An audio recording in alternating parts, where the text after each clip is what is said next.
మన రాజ్యాంగమంటే వందల పేజీలు కష్టమైన చట్టాలు అనిపిస్తుంది కదా, కాని కొన్నిసార్లు కేవలం ఒక సింపుల్ వాక్యం మొత్తం మన ప్రభుత్వ వ్యవస్థకే పునాదిగా మారిపోతుంది. ఈరోజు మనం అలాంటి ఒక తెలివైన షార్ట్కట్ గురించే మాట్లాడుకోబోతున్నాం. అదే ఆర్టికల్ 36.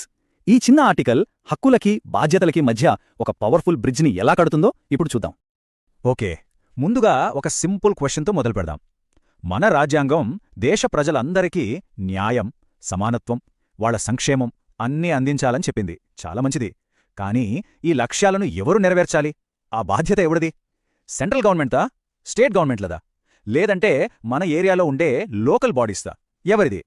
అయితే ఈ పెద్ద ప్రశ్నకు సమాధానం ఎక్కడో పెద్ద పెద్ద చట్టాల్లో లేదు, మన రాజ్యాంగంలోనే దాగి ఉన్న ఒకే ఒక వాక్యంలో ఉంది. అదొక మాస్టర్ కీ లాంటిదన్నమాట.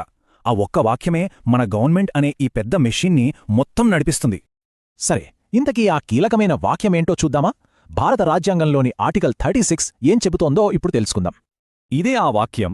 భాగం ఐవిలో అంటే ఆదేశిక సూత్రాల్లో రాజ్యం అనే పదానికి భాగం 3లో అంటే ప్రాథమిక హక్కుల్లో ఉన్న అర్థమే ఉంటుంది. అంతే. వినడానికి చాలా సింపుల్గా ఉంది కదా, కాని ఈ యొక్క చిన్న వాక్యమే మన రాజ్యాంగంలో ఉన్న రెండు పెద్ద పిల్లర్స్ని, ఒకటి ప్రజల హక్కులు, రెండు ప్రభుత్వ బాధ్యతలు, రెండింటినీ కలిపేస్తుంది. ఒక మాటలో చెప్పాలంటే ఆర్టికల్ 360 ఒక కాన్స్టిట్యూషనల్ కాపీ పేస్ట్ లాంటిది.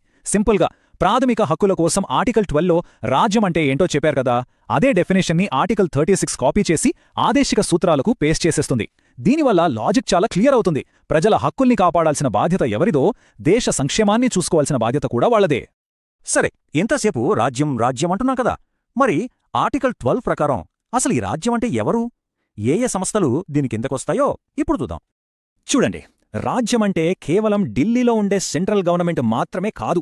దీని కిందకి భారత పార్లమెంట్, అన్ని రాష్ట్ర ప్రభుత్వాలు, వాటి అసెంబ్లీలు, ఆ తర్వాత మన మున్సిపాలిటీలు, గ్రామ పంచాయతీల లాంటి అన్ని లోకల్ బాడీస్, చివరికి ప్రభుత్వ కంట్రోల్లో పనిచేసే ఏ సంస్థ అయినా సరే అన్నీ వస్తాయి. అంటే ఇది చాలా చాలా పెద్ద డెఫినిషన్ అన్నమాట.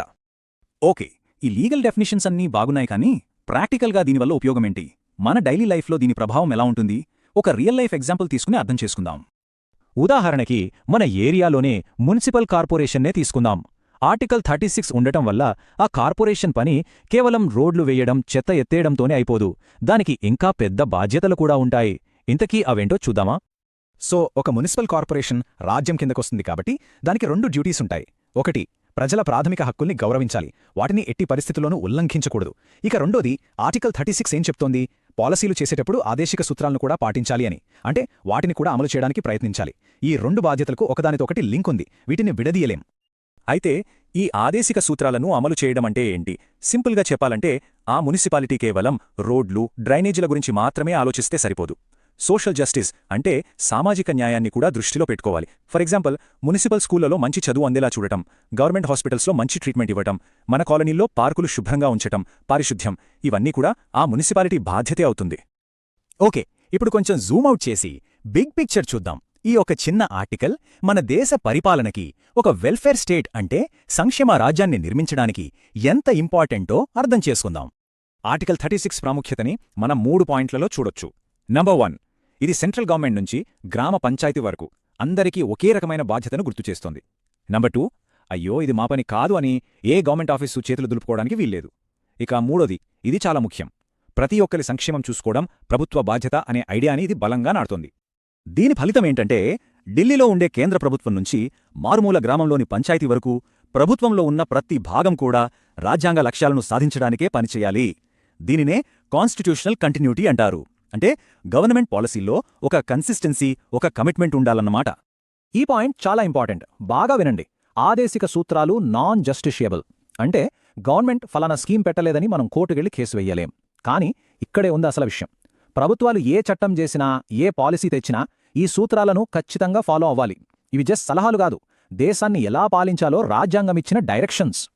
సో ఆర్టికల్ 36 యొక్క అల్టిమేట్ గోల్ ఏంటంటే ఒక వెల్ఫేర్ స్టేట్ని, అంటే ఒక సంక్షేమ రాజ్యాన్ని నిర్మించడం. దాని అర్థమేంటంటే గవర్నమెంట్ పని కేవలం లా అండ్ ఆర్డర్ చూసుకోవడమే కాదు, దేశ ప్రజలందరి సామాజిక, ఆర్థిక బాగోగుల కోసం యాక్టివ్గా పనిచేయాలి అనే ఫిలాసఫీని ఇది స్ట్రాంగ్ చేస్తుంది.